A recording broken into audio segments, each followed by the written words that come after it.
నాకు శాలరీ పడగానే నా మైండ్లో ఫస్ట్ గుర్తొచ్చేది ఏంటంటే మా అమ్మని సరదాగా బయటికి తీసుకెళ్ళి ఒక 4-5 గంటలు సరదాగా గడపాలి. సో శాలరీ అంటే ఇదేమో నా ఫస్ట్ శాలరీ కాదు, ఇప్పటికే చాలా శాలరీస్ తీసుకున్నాను. బట్ శాలరీ వచ్చిన ప్రతిసారి ఫ్రెండ్స్ కి కాల్ చేసి సినిమాస్ కి బిర్యానీస్ కి వెళ్ళేవాళ్ళం. బట్ ఎప్పుడు నేను ఫ్రెండ్స్ కి కాల్ చేయడం తప్ప నా ఫ్రెండ్స్ ఎప్పుడు నాకు కాల్ చేయలేదు.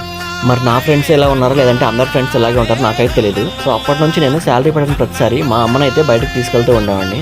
ఆల్మోస్ట్ విజయవాడలో ఉండే అన్ని రెస్టారెంట్స్ కవర్ చేసాం. బట్ ఈ రోజు అయితే ఫుడ్ కోర్ట్కి వెళ్ళాం. ఫుడ్ కోర్ట్కి వెళ్ళి ఫస్ట్ అయితే చికెన్ పాప్కార్న్ తిన్నాం 150 రూపీస్. అండ్ అలాగే షవర్మా ఒకటి తిన్నాం 50 రూపీస్. సో అండ్ ఆఫ్టర్ తర్వాత పానీపూరి ఒకటి తిన్నాం 30 రూపాయలు. ఆ తర్వాత మా ఇంటి దగ్గరలో విజయవాడ గుణదల్లో ఉండే బేకరీకి వెళ్ళి సో అక్కడైతే 150 రూపీస్ దమ్ బిర్యానీ అయితే ఆర్డర్ చేసాం. సో ఓవరాల్ గా 380 to 350 రూపీస్ అయింది అంతే బిల్లు. మా నాన్నగారు చనిపోయినప్పటి నుంచి మా మమ్మీ ఫేస్ అయితే చాలా సాడ్ గా ఉంది. సో నేను దాన్ని పోగొట్టాలనే ఉద్దేశంతోనే రకరకాలుగా మా మమ్మీని నవ్వించడానికి అయితే ట్రై చేస్తూ ఉంటాను. సో ఇలా బయటకు తీసుకెళ్తా అన్న కొంచెం రిఫ్రెష్ గా ఉంటారని నా ఫీల్.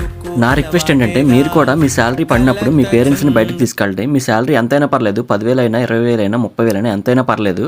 జస్ట్ వాళ్ళకి 300 to 400 స్పెండ్ చేస్తే చాలు, వాళ్ళే మిమ్మల్ని ఎక్కువ అడగరు. సో మీరు 10 రూపాయలు చాక్లెట్ ఇచ్చినా సరే వాళ్ళు హ్యాపీగానే